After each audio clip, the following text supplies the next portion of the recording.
პრინციპი რა იყო? ქართველს არ უნდა ცოდნა ვინ არის. და დღეს თქვენ ზუსტად ასე ხართ.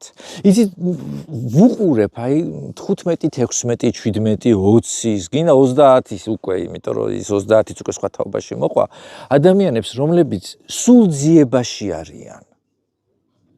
სულ ძიებაში არიან და თქვენ უკვე იცით ვის ემსგავსებით, ცუდად არ ვამბობ ამას, პირიქით რაღაცა უკეთესობისთვის ვამბობ.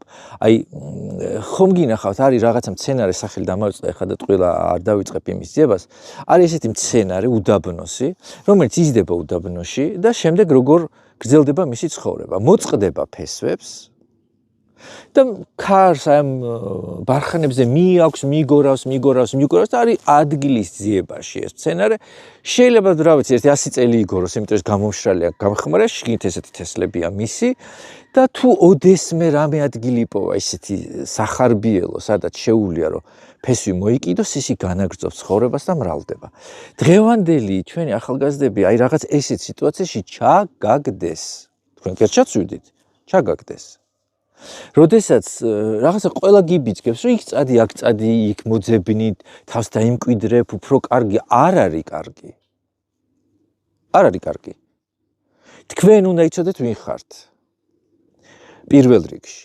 თქვენ ქვეყანაში აბსოლუტურად არ აქვს მნიშვნელობა ევროკავშირია, რაღაცა ვიღაცის კავშირია რუსეთის, ჩინეთის, არაბეთის თუ ვისიც გინდა ის იყოს. არავის არ აქვს ის ისტორია და წარსული და ის ფესვები, ის ნიჭი, რაც თქვენ გაქვთ და სიძლიერე, რაც აქვთ ქართველებს. და არავის საქმე არ არის საერთოდ რა ხდება აქ. და ის ადამიანები, აი დღეს, რომლებიც თქვენ ცხოვრებას აბრკოლებენ, თქვენ რა გონიათ ჩვენსაც არ აბრკოლებენ ეხლაც? 1 წელია ჩვენ ვიბრძვით. აი ვიბრძვით, მაგრამ ჩვენ კი არ ვიბრძვით, ისინი იბრძვიან. და ჩვენ უკვე როგორ ვართ, იცი, რაღაცა ესე ვიგერიებთ უკვე, ესე. იბრძვიან, რომ ეს ამბები თქვენამდე არ მოსულიყო.